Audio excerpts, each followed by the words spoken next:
ஓம் நம சிவாய. தென்னாடுடைய சிவனே போற்றி, எந்நாட்டவர்க்கும் இறைவா போற்றி. கடவுள் அருள் வலைதள ஊடக நேயர்கள் அனைவருக்கும் ஜோதிடர் யோகி ஜெயப்பிரகாஷின் அன்பான வணக்கங்கள். அன்பு நண்பர்களே, வருகின்ற சித்திரை 1ஆம் தேதி நமக்கு புத்தாண்டு தமிழ் ஆண்டு பிறக்க இருக்கின்றது. உங்கள் அனைவருக்கும் தெரிஞ்சது தான். அதிலிருந்து அப்படியே ஒரு 16 நாட்கள் தள்ளி மே 1ஆம் தேதி குருவின் பெயரும் நடைபெற இருக்கின்றது. மேஷத்திலிருந்து ரிஷபத்திற்கு நகர இருக்கின்றார். அதுவும் ஒரு வருட பலன் தான், 12 மாதத்திற்கான பலன். இதுவும் 12 மாதத்திற்கான பலன் தான். ஒரு 15 நாட்கள் தான் முன்பின் அமைகின்றது. இந்த வருட பலனுக்குள் அந்த குரு பெயர்ச்சியும் அடங்கிவிடும். அதனால் நம்ம என்ன பண்ண போகிறோம் இந்த பதிவில் அப்படின்னு கேட்டிங்கன்னா, இந்த தமிழ் புத்தாண்டும் குரு பெயர்வும் ஒன்று சேர்ந்தார் போல உங்களுடைய ஜென்ம ராசிக்கு பொது பலன் அடிப்படையில் என்ன மாதிரியான நற்பலன்களை வழங்கப் போகின்றது, எங்கெல்லாம் சிறப்புகள், எங்கெல்லாம் சற்று நிதானமாக இருக்க வேண்டும், பரிகாரங்கள் என தேவைப்பட்டால் என்ன பரிகாரங்கள் செய்யலாம் அப்படிங்கிறத தான் பார்க்க போகிறோம். இந்த ஆண்டு முழுக்கவும், இந்த 12 மாதங்கள் முழுக்கவும் பார்த்திங்க அப்படின்னு சொன்னால் ராஜ கிரகங்களை வைத்து தான் நம்ம பலன் கணிக்க போகிறோம்ங்க. அந்த வகையில் இந்த 12 மாதங்களுக்கும் கும்ப ராசிதனில் சனி பகவான் நிலை பெற இருக்கின்றார். மீனம் மற்றும் கன்னி முறையே ராகு பகவானும் கேது பகவானும் அடுத்த 12 மாதங்களுக்கு நிலை கொள்ள இருக்கின்றார்கள். அதனை அடுத்ததாக குரு பகவான் ரிஷப ராசிதனில் 12 மாதங்களுக்கு நிலை கொள்ள இருக்கின்றார். இந்த ராஜ கிரகங்களின் அடிப்படையில் இந்த ஆண்டு எப்படி அமைகின்றது, உங்களுக்கு என்னவெல்லாம் செய்யலாம், வாருங்கள் தொடர்ந்து விரிவாக பார்க்கலாம்.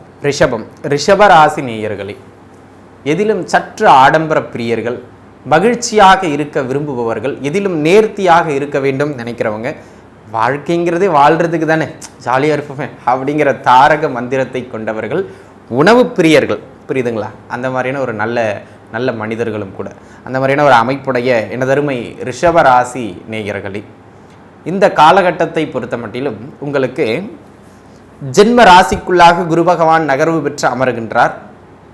ஆனாலும் 11ஆம் இடத்திலே ராகு பகவான் வீற்றிருப்பது சகலத்திலும் உங்களுக்கு தடைகளை உடைக்கக்கூடிய ஒரு பாதுகாப்பு கவசமாகும்.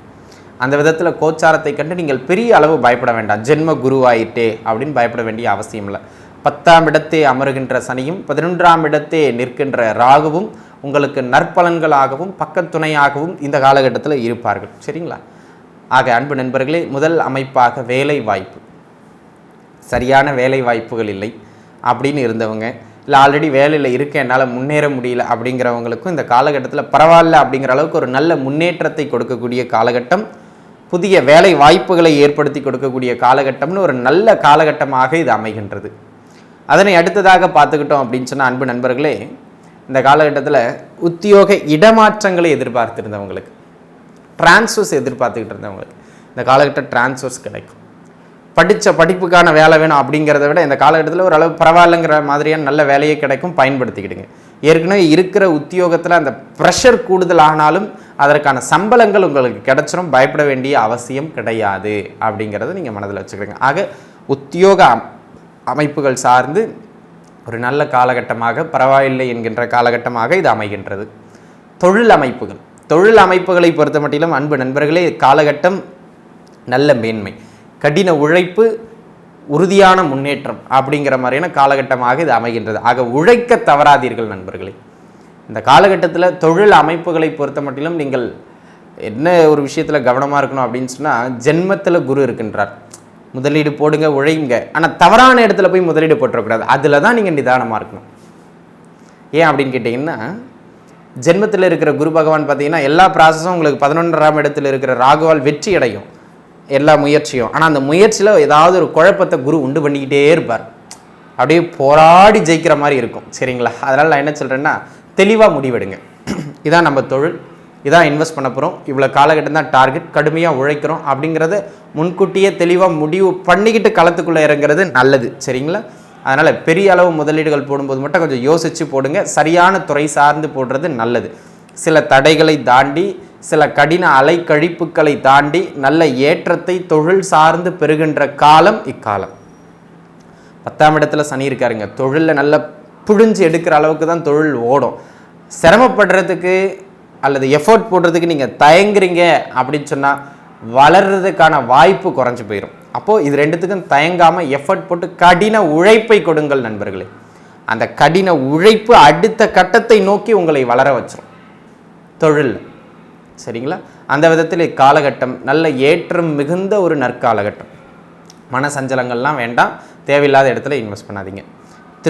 திருமண அமைப்புகளை பொறுத்த மட்டிலும் பார்த்துக்கிட்டிங்க அப்படின்னு சொன்னால் இந்த காலகட்டம் ஒரு நற்காலகட்டம். தாராளமாக முயற்சிங்கள். திருமணம் ஆகாமல் தடைபட்டுக்கிட்டே இருக்குங்க, என்ன பண்ணுறதுனே தெரியலிங்க அப்படின்னு புலம்பிக்கிட்டு இருந்தவங்களுக்கு கூட இக்காலகட்டம் திருமண அமைப்புகளில் இருந்து வந்த தடைகள் விலகும். குடும்பத்தில் சுப நிகழ்வுகள் நடைபெறுகின்ற காலகட்டம். சுபவிரயங்களை ஏற்படுத்தக்கூடிய காலகட்டமாக அமைகின்றது. ஆண் பெண் இருபாலாருக்குமே அந்த மன வாழ்க்கைக்கான சில நல்ல உறுதி அமைப்புகளை பெற்றுக் கொடுக்கின்ற காலம் இது. பெற்றுக் கொடுக்கின்ற காலம். கணவன் மனைவிக்கு இடையில் போயிட்டு இருந்த மிக கடுமையான வாக்குவாதமான பிரச்சனைகள், ஒரு மன நிம்மதி இல்லாத குடும்ப சூழல், வழக்குகள், ஏதாவது டிவோர்ஸ் கேசஸ்லாம் போய்கிட்டு இருக்குன்னா அதெல்லாம் ஒரு தீர்வு கிடச்சி ஒரு ஒரு ஒரு பரவாயில்லன்னு பேச்சுவார்த்தைக்கு உட்பட்டு மீண்டு வரலாம், இல்லை பிரிஞ்சு போய் அடுத்தடுத்த லைஃப்பை நோக்கி நகர்ந்துடலாம். அதாவது ஒரு வழி கிடச்சிரும். சரிங்களா? அப்போ அந்த குடும்ப பிரச்சனைகள் எல்லாம் கட்டுக்குள் வருகின்ற ஒரு அற்புதமானது ஒரு நற்காலகட்டம் அப்படிங்கிறத மனதில் வச்சுக்கிடுங்க. இந்த காலகட்டத்தில் குடும்ப வாழ்க்கையில் நீங்கள் என்ன பண்ணக்கூடாது அப்படின்னு கேட்டிங்கன்னா, ஜென்மத்தில் குரு இருக்கிறதுனால இந்த தேவையில்லாமல் சந்தேகப்படுறது, தேவையில்லாமல் சின்னதாக அவங்க வேற ஒரு விஷயத்துக்காக தான் ஏதாவது ஒரு வார்த்தை சொல்லியிருப்பாங்க, என்னை இப்படி சொல்லிட்டாலே அப்படின்னு அந்த சும்மா அந்த சின்ன வார்த்தையெல்லாம் பிடிச்சிக்கிட்டு பெருசாக மலையேறுறது, இதெல்லாம் விட்டுறணும் இந்த சேட்டையெல்லாம். சரிங்களா? அதை விட்டுட்டிங்கன்னா ரிஷபராசினியர்களுக்கு இல்லறம் இனிக்கும். இது திருமணத்தையும் மறுமணத்தையும் கூட ஏற்படுத்தக்கூடிய ஒரு நல்ல காலகட்டமாக அமைகின்றது. சரிங்களா? என்ன அந்த ப்ராசஸ் இங்கே பாருங்கள், ஓப்பனாக சொன்னால் ரிஷபராசினியர்களுக்கு எல்லாமே நன்மையாக நடக்கும். ஆனால் அந்த ப்ராசஸ் தான், அதாவது இங்கே ஒரு வேலையை முடிக்கணும், நீங்கள் இங்கேருந்து போகிறீங்க, இப்படி போய் முடிக்கிறது நல்லா இருக்கிறவங்களுக்கு, உங்களுக்கு எப்படின்னா இப்படி போய் இப்படி வந்து அப்படி போகிற மாதிரி இருக்கும். அந்த அலைச்சலை ஏற்படுத்தும், அந்த கால தாமதத்தை ஏற்படுத்தும், சில தடைகளை ஏற்படுத்தும். ஆனால் வெற்றி அடைந்து விடுவீர்கள். அது எந்த முயற்சி ஆயினும் அதில் பயப்பட வேண்டாம். சரிங்களா? குழந்தை பாக்கிய அமைப்புகளை பொறுத்த மட்டும் இந்த காலகட்டம் நல்லா சூப்பராக இருக்குங்க. தாராளமாக முயற்சிக்கலாம். ஒரு முறை குலதெய்வத்தை வழிபடுங்க. 5ஆம் இடத்தை கேது அமர பெற்றிருக்கின்றார். ஏற்கனவே புத்திர பாக்கியத்துக்காக யாராவது மெடிக்கல் எடுத்துக்கிட்டு இருக்கீங்க, மெடிசன் எடுத்துக்கிட்டு இருக்கீங்க, கர்ப்பப்பை தொந்தரவு இருக்குது, விந்தணு சார்ந்த தொந்தரவு இருக்குன்னா இந்த காலகட்டம் கேது 5இல் அமர்ந்து குருவின் பார்வை கிடைக்குதுங்க கூடுதலாக. அப்போ அது புத்திர பாக்கியத்தை இன்னுமே வலிமைப்படுத்தும். ஆக அந்த வழியில் அன்பு நண்பர்களே, இக்காலகட்டம் புத்திர பாக்கியத்தை வலிமைப்படுத்துகின்ற காலகட்டமாக அமைவதனால் தாராளமாக முயற்சிக்கலாம். நீங்கள் பார்த்த மருத்துவம் அனைத்தும் இந்த காலகட்டத்தில் உங்களுக்கு கை கொடுக்கும். முயற்சிங்க, தாராளமாக முயற்சிங்க. இதிலும் உங்கள் ஜாதகத்தில் ரிஷபராசியில் குருவோ அல்லது கன்னிராசியில் குருவோ இருக்கிறாருன்னா இந்த காலகட்டம் உறுதியாக புத்திர பாக்கிய தடைகளை விலக்கும். மருத்துவ உதவி கொண்டு தாராளமாக நீங்கள் முயற்சிக்கலாம் அப்படிங்கிறத நீங்கள் மனதில் வச்சுக்கிடணும். சரிங்களா? அன்பு நண்பர்களே, இந்த காலகட்டத்தை பொறுத்த மட்டிலும் ஏற்கனவே உங்கள் குழந்தைகளோடு சின்னதாக இருந்த அந்த கருத்து வேறுபாடுகள், உங்கள் பிள்ளைகளோடு இருந்த அந்த மனச்சங்கடங்கள், இதெல்லாம் பேசி தீர்க்கப்படுகின்ற, ஒருவருக்கொருவர் அந்த புரிதல்கள் கிடைத்து பிரச்சனையின் வீரியம் குறைகின்ற ஒரு நல்ல காலகட்டமாக இந்த காலகட்டம் உங்களுக்கு அமைகின்றது அப்படிங்கிறத நீங்கள் மனதில் வச்சுக்கிடணும். சரிங்களா? இந்த காலகட்டம் கொஞ்சம் குச்சியை விட்டு குழப்பியிருப்பீங்க ஆல்ரெடி. பிள்ளைகளோட சில கருத்து வேறுபாடுகள் ஏற்பட்டிருக்கலாம். அவங்க தனி கொடுத்துனம் போயிருக்கலாம், இல்லை காலேஜ் படிக்கிற இல்லை வேலைக்கு போய்கிட்டு இருக்க உங்கள் பையனே உங்கள் கூட பேசாமல் கூட இருந்திருக்கலாம். அந்த பிரச்சனைகள்லாம் தீர்ந்து இப்போ தான் பேச ஆரம்பிப்பாங்க, முகத்தை பார்த்து சிரிக்க ஆரம்பிப்பாங்க. அந்த மாதிரி குழந்தைகள் வழியிலிருந்து நன்மைகள் உண்டு. ஏற்கனவே உங்கள் பிள்ளைகளுக்கு ஏதாவது உடம்பு முடியல, குழந்தைகளுக்கு அது ஏதாவது பிரச்சனை இருக்குது, ஹெல்த் ரிலேட்டடாக மருத்துவம் பார்த்துக்கிட்டு இருக்கோம் அப்படின்னு சொல்கிற பட்சத்தில் அந்த மருத்துவ தொந்தரவுகள்லாம் குறைந்து ஆரோக்கியம் உங்களுடைய பிள்ளைகளுக்கு மேம்பட போகின்ற ஒரு அற்புதமான காலகட்டமாக இந்த காலகட்டம் உங்களுக்கு அமைகின்றது அப்படிங்கிறத நீங்கள் மனதில் வச்சுக்கிடுங்க. அந்த விதத்தில் இந்த காலகட்டம் மிக மிக மிக ஏற்றம். சரிங்களா? பொருளாதார அமைப்புகளை பொறுத்த மட்டிலும் எனது அருமை நண்பர்களே, இந்த காலகட்டம் ஒரு நற்காலகட்டம் அப்படிங்கிறதுல எந்த விதமான மாற்று கருத்தும் கிடையாது. 11ஆம் இடத்திலே இருக்கின்ற ராகு பகவானால் பொருளாதார வளர்ச்சி சீரும் சிறப்புமாக தங்கு தடையின்றி இருக்கும். ஆனால் இந்த ஜென்மத்தில் இருக்கிற குரு இருக்கார் பாருங்க, எதையாச்சும் ஒரு செலவுகளை இழுத்து விட்டுக்கிட்டே இருப்பாருங்க. இதை பண்ணு அதை பண்ணு அப்படி இப்படி. ஏன்னா அட்டமாதிபதி வேறு இந்த ராசிக்கு ஏதாவது ஒரு செலவுகளை இழுத்து விட்டுக்கிட்டே இருப்பார். அதாவது அன்பிளான்டாக போயிட்டு எதுலேயும் முதலீடு போட்டுறாதீங்க. வருமானம் வரும், அதை முறையாக சேமிக்கணும். தேவையில்லாத கஷ்டப்பட்டு சம்பாதிச்சு எடுத்து போய் ஷேரில் போடுறது, கஷ்டப்பட்டு சம்பாதிச்சு எடுத்துகிட்டு போயிட்டு வட்டிக்கு கொடுக்குறேன்னு சொல்லிட்டு சரியில்லாத ஆளுக்கு கொடுத்து அவன் ஓடி போயிடுறது, இந்த மாதிரியான பிரச்சனைகளில் மட்டும் போய் நீங்கள் சிக்கக்கூடாது. சரிங்களா? ஏன்னா கஷ்டப்பட்டு வருமானம் நன்றாகவே வரும். அது ராசியில் இருக்கின்ற குரு பகவானால் தவறான வழிகாட்டுதலை கொண்டு தவறான இடத்துல கொடுத்து சிக்கிக்கக்கூடாது. சரிங்களா? அந்த ஒரு விஷயத்தை மட்டும் நீங்கள் பார்த்துருந்துக்கிறது நல்லது. மற்றபடி அன்பு நேயர்களே, இந்த காலகட்டம் பண வரவுக்கும் அதை ஓரளவு சேமித்து வைக்கிறதுக்கும் மிக மிக சிறப்பானது, ஒரு நல்ல காலகட்டமாக அமைய பெறுகின்றது அப்படிங்கிறதுல எந்த விதமான மாற்று கருத்தும் கிடையாது. ஒன்றும் நீங்கள் பயப்படணும் அப்படிங்கிற அவசியம் கிடையாது நண்பர்களே. அந்த விதத்தில் பொருளாதாரம் பரவாயில்லை, முறையாக ஆளுமை செய்யணும். எங்கே கொடுக்கலாம், எங்கே கொடுக்கக்கூடாது, எதில் இன்வெஸ்ட் பண்ணலாம், எதில் பண்ணக்கூடாது, எதுக்கு செலவு பண்ணலாம், எதுக்கு பண்ணக்கூடாது, இதை மட்டும் ஆராய்ந்து நீங்கள் நகர்த்திட்டீங்கன்னா வண்டி அற்புதமாக ஓடிடும். வண்டி கிளம்பி போயிடும் சூப்பராக, பயப்பட வேண்டாம். சரிங்களா? ஆரோக்கியத்தை பொறுத்த மட்டும் இந்த ஆண்டு ஒரு விசித்திரமான ஆண்டுன்னு சொல்லுவேன். அடிக்கடி ஏதாவது ஒரு உடல்நல தொந்தரவு வந்துக்கிட்டே இருக்கும். ஜென்மத்தில் இருக்கிற குரு அதை கொடுத்துக்கிட்டே இருப்பார். ஃபீவர் வரும், மாத்திரை போடுவீங்க, அது கண்ட்ரோல் ஆயிரும். தலைவலி ஆரம்பிச்சிடும், தலைவலி வரும், அதுக்கு மருந்து எடுப்பீங்க, கண்ட்ரோல் ஆயிரும். திரும்ப ஒரு 20 நாள் நல்லா இருப்பீங்க, அடுத்து இன்னொரு கை கால் வலி, அப்படி எதையாச்சும் ஒரு வலியை கொடுத்துக்கிட்டே இருக்கும். ஆனால் 11ல் இருக்கிற ராகு அதற்கான மருந்தையும் கொடுத்து நிவர்த்தி பண்ணிக்கிட்டே இருப்பார். அப்போ ராகு பகவான் உங்களுக்கு பிரச்சனைகளை தீர்த்து கொண்டே இருப்பார். குரு பகவான் புதுசாக கண்டுபிடிச்சி கொடுத்துக்கிட்டே இருப்பார். அப்போது அடிக்கடி உடல் நல தொந்தரவுகள் வருவதும், ஆனால் அது பெரிதாக உயராமல் சின்ன சின்ன தொந்தரவாக கட்டுப்படுத்தப்பட்டு ராகுவால் தடுக்கப்படுவதும் இந்த ஆண்டில் உங்களுக்கு நடக்கும். சரிங்களா? அப்போ அடிக்கடி சின்ன சின்னதாக ஒரு மெடிக்கல் டச் இருக்க தான் செய்யும், ஒன்றும் தவிர்க்க முடியாது. அப்போ நம்ம உணவு பழக்க வழக்கத்தை கூடுதலாக கொஞ்சம் கேர்ஃபுல்லாக வச்சுக்கிட்டோம்னா 11ல் இருக்கிற ராகு பகவான் இன்னும் பலம் பெற்று நோயின் வீரியத்தை அழகாக நம்ம குறைச்சிடலாம். அப்போ என்ன பண்ணணுங்க? உணவு கட்டுப்பாடோடு இருந்து கொள்வது நல்ல மேன்மைகளை பெற்று கொடுக்கும் அப்படிங்கிறத நீங்கள் மனதில் வச்சுக்கிடணும். சரிங்களா? அதை ஒன்று பின்பற்றிக்கிடுங்க. கல்வி அமைப்பினை பொறுத்த மட்டிலும் பார்த்துக்கிட்டிங்கன்னா அன்பு நண்பர்களே சிறப்பாக அமையும். உயர்கல்வியை பொறுத்த மட்டிலும் நல்ல ஏற்றங்களை கொடுக்கின்ற ஒரு அற்புதமான காலகட்டம். காலேஜ் படிக்கணும், இந்த கோர்ஸ் படிக்கணும், அந்த கோர்ஸ் படிக்கணும் அப்படிங்கிறவங்களுக்கெல்லாம் இந்த காலகட்டம் அந்த பிடித்த கோர்சஸ்லாம் படிக்கிறதுக்கு ஒரு நல்ல ஏற்றம் மிகுந்ததான ஒரு காலகட்டமாக அமைகின்றது. ஆனால் இந்த பள்ளி படிக்கிற பிள்ளைகள் இருக்கீங்க பாருங்கள், அவங்களுக்கு தான் டல் அடிக்கும் படிப்பில். ஆமாம் படிச்சுட்டு ஆமாம் இப்படி என்ன அப்படி அப்படிங்கிற மாதிரி ஓடிக்கிட்டு இருப்பீங்க, விளையாட்டுத்தனமாயிருவீங்க. இல்லை படிப்பில் ரொம்ப மந்த சோம்பல் தன்மை ஆகின்ற காலகட்டம் பள்ளிக்கூடத்திற்கு செல்லுகின்ற பிள்ளைகளுக்கு இந்த காலகட்டத்தில் ஏற்படும். ஆக பெற்றவர்கள் பள்ளி படிக்கிற பிள்ளைகள் உங்கள் வீட்டில் ரிஷபராசினியர் குழந்தைகள் இருக்காங்க அப்படின்னு சொன்னால் கொஞ்சம் அவங்கள கண்ணும் கருத்துமாக பார்த்து கொஞ்சம் படிப்பா அப்படின்னு மோட்டிவேட் பண்ண வேண்டியது அவசியம். திட்டி அண்டர் எஸ்டிமேட் பண்ணக்கூடாது. சரிங்களா?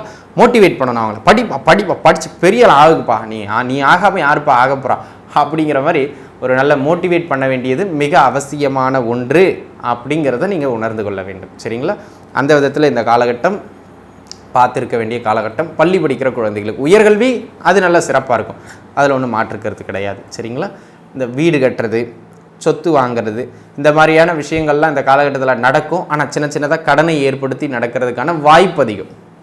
ஏன்னா ஜென்மத்தில் இருக்கிற குரு பகவானும் 4ஆம் இடத்தை பார்க்கின்ற சனி பகவானும் வீடு கட்டுறதுக்கு தடையை ஏற்படுத்துவாங்க. நீங்கள் கடன்காரனாகி கட்டுறீங்கன்னா அதை சப்போர்ட் பண்ணுவாங்க. அப்போ இந்த காலகட்டத்தில் பேங்க் லோன்லாம் கிடைக்கும், ட்ரை பண்ணலாம் நீங்கள். சரிங்களா? அந்த ஒரு அமைப்பு பார்த்துக்கிடுங்க. அதே நேரத்தில் பார்த்திங்கன்னா கடனை அதிகமாக ஏற்படுத்தி சொத்து சேர்க்கக்கூடாது, அதில் ரொம்ப கவனமாக இருக்க வேண்டியது அவசியம். அதாவது வண்டி வாகனங்கள் வச்சுக்கிட்டிங்கன்னா அடிக்கடி ஏதாவது ஒரு ரிப்பேர் ஆகிக்கிட்டே இருக்கும், அதுக்கான ஸ்பேர் பார்ட்ஸ் வாங்குகிற செலவே கொஞ்சம் அதிகமாக போகும், அதை கொஞ்சம் பார்த்துக்கிடுங்க. இதில் கொஞ்சம் கவனமாக இருக்கணும். அதனை அடுத்ததாக பார்த்துக்கிட்டிங்க அப்படின்னு சொன்னால் அன்பு நண்பர்களே, பொருளாதாரம் இந்த அமைப்புகள்லாம் ஒரு புறம் ஓடிக்கிட்டு இருக்க காதல் இந்த காலகட்டத்தில் சின்ன சின்ன கசப்புக்களை தந்து அதன் பிறகு வெற்றிகளை கொடுக்கும். சரிங்களா? ஒரு காதல் கசந்து இன்னொரு காதலில் வெற்றி அடையலாம், இல்லை ஒரு காதல் கசந்து அந்த காதலே ஒரு 4 மாதம் பிரேக்குக்கு அப்புறம் திரும்ப ஒன்றா சேரலாம். அந்த மாதிரி ஒரு சில பிரேக் கண்டினியூ அப்படிங்கிற மாதிரியான அமைப்புகளில் தான் காதல் அமைப்புகள் இந்த காலகட்டத்தில் இருக்கும். நட்பு வட்டாரங்களுக்கிடையே சின்ன சின்ன புரிதல் குறைவு இருக்கும், அதனால் பார்த்து இருந்துக்கிடணும். தேவையில்லாத கருத்து வேறுபாடுகளை நட்பு வட்டாரங்களுக்குள்ளே ஏற்படுத்தி கொள்ள வேண்டாம் அப்படிங்கிறத நீங்கள் மனதில் நல்லா உள்வாங்கிக் கொள்ள வேண்டியது அவசியமானது. ஆக இந்த விஷயங்கள் உங்களுக்கு இப்படி தாங்க அமைகின்றது. பூர்வீக சொத்துக்கள் சார்ந்து சென்று கொண்டிருந்த வழக்குகள், பூர்வீக சொத்துக்களில் இருந்த அந்த பிரச்சனைகள் இந்த காலகட்டத்தில் பேசி ஓரளவுக்கு நிவர்த்திக்கு கொண்டு வரப்படுகின்ற ஒரு நற்காலகட்டமாக இக்காலகட்டம் அமையப்பெறுகின்றது அப்படிங்கிறதையும் நீங்கள் மனதில் வச்சுக்கிடுங்க. ஆக அன்பு நண்பர்களே, இந்த வருடம் இந்த குருவின் பெயர்வு அனைத்தும் உங்களுக்கு இந்த மாதிரியான அமைப்புகளில் தாங்க அமைகின்றது. ஸோ இது கோச்சாரம்ங்க. இப்போ பார்த்தது பரிகாரம் அப்படிங்கிற பொழுது இந்த காலகட்டத்தில் அவசரப்பட்டு முடிவுகள் எடுக்காமல் இருப்பதும், 1க்கு 2 முறை உங்களுடைய நலம் விரும்பிகள் வழிகாட்டுகளுடன் எதை செய்தாலும் கலந்தாலோசித்து செய்வதும் ஆகச்சிறந்த மேன்மைகளை வழங்கும். சரிங்களா? இந்த கோச்சார அடிப்படையில் ஒரு 15லிருந்து 20% அதுக்கான பலம் அது இப்படி தான் அமைகின்றது. உங்கள் சுய ஜாதகம் தான் ரொம்ப முக்கியமானதுங்க. அந்த சுய ஜாதகம் வலுத்து விட்டதென்றால் ரிஷபராசினியர்களுக்கு இன்னுமே கூட நல்ல ஏற்றங்களை பெறுகின்ற ஒரு அற்புதமான காலமாக இந்த காலம் அமையும் அப்படிங்கிறதுல எந்த விதமான மாற்றமும் கிடையாது. ஆக அனைத்து ரிஷபராசி நேயர்களும் எல்லாம் வல்ல இறைவன் மக்கட்பேறு மஞ்சுநாத ஈஸ்வர பெருமான் திருவருளால் நன்றாகவே இருப்பீர்கள். மென்மேலும் வளர நான் இறைவனை பிரார்த்திக்கின்றேன். வாழ்க வளமுடன். நன்றி. கடவுள் அருள் டிவியை பார்த்தமைக்கு நன்றிகள். மேலும் இது போன்ற தகவல்களை தெரிந்து கொள்ள கடவுள் அருள் டிவியை சப்ஸ்கிரைப் செய்யுங்கள். மறக்காமல் பெல் ஐக்கானை கிளிக் செய்யுங்கள்.